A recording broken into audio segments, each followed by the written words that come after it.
Hello, Lori Jane here from the founder of the Inside Game. Most people think that recruiters read your resume line for line, every single resume that we get. Well, let me tell you, I hate to break it to you, but we don't. We scan the resume very quickly for key factors. Depending on the roles that we're trying to fill. So these are some of the general ones, and then I get into something a little bit more basic. So the first one is the resume readable or is it confusing? So is there dense blocks with a lot of,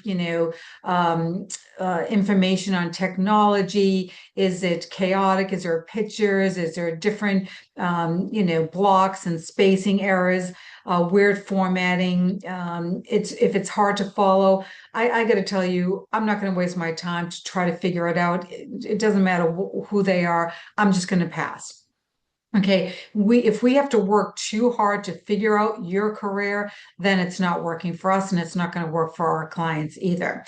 So another thing is if the job is on site, the second thing that I look for almost instantly is where do they live? Okay, are they going to be able to make this commute? I personally, I'm speaking to you from South Florida. If I have a position in West Palm Beach, you live in Miami, I'm going to pass on you. That commute is brutal. And, I don't care what you tell me. I know that that's going to be a short-lived commute. It would for most people. So the location is really important.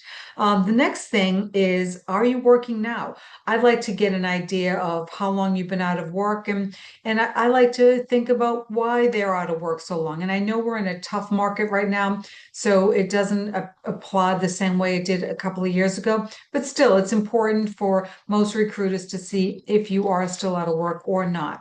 The next thing that I think is important for most recruiters, I know for me, is job stability. Are you a job hopper? Now, listen, we all have a bad episode here and there, 1 year here or 6 months there. That happens. But is there a pattern that continues to repeat itself? And I'm not talking about contractors. I'm talking about people that stay at a job for 6 or 8 months or a year and a half and they keep leaving the job. I'm going to question that if I do call them, but most likely, if I have a big pile to go through, I'm going to pass on that person as well.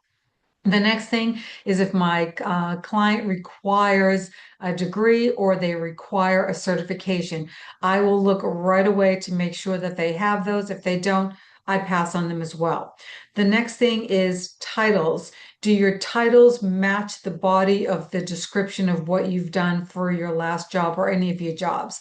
So if your title is a software developer and I read what you did at that job and it's more of a QA engineer, I'm gonna pass on that as well. Or if you're a project manager, business analyst, project manager, business analyst, developer, yeah, that's not gonna fly with me either, because if you're not consistent in your roles and growing your career, again, I'm looking for the best of the best for my clients. They pay a lot of money for me to find them the right person. So I'm not saying that person's not qualified to do the job. I'm just saying it's for me, it's not an ideal candidate. I and my clients want to see growth in your career. So that's something that's important as well. So just to in close, people think that resumes fail because they're not qualified, but some of these things that you can do by yourself, you don't need an expensive coach or anyone to help you with this. You can write your resume yourself. Just make it clear and crisp and pull all the things that are important to the front. So if you know you're applying to a job that requires a cert, put that right up there. If you know you're applying to a job in West Palm Beach and you live in Miami, make a notation that willing to relocate. If you can make it easy for us so we don't have to make that judgment call, we would love that. Okay. So make this easy for yourself.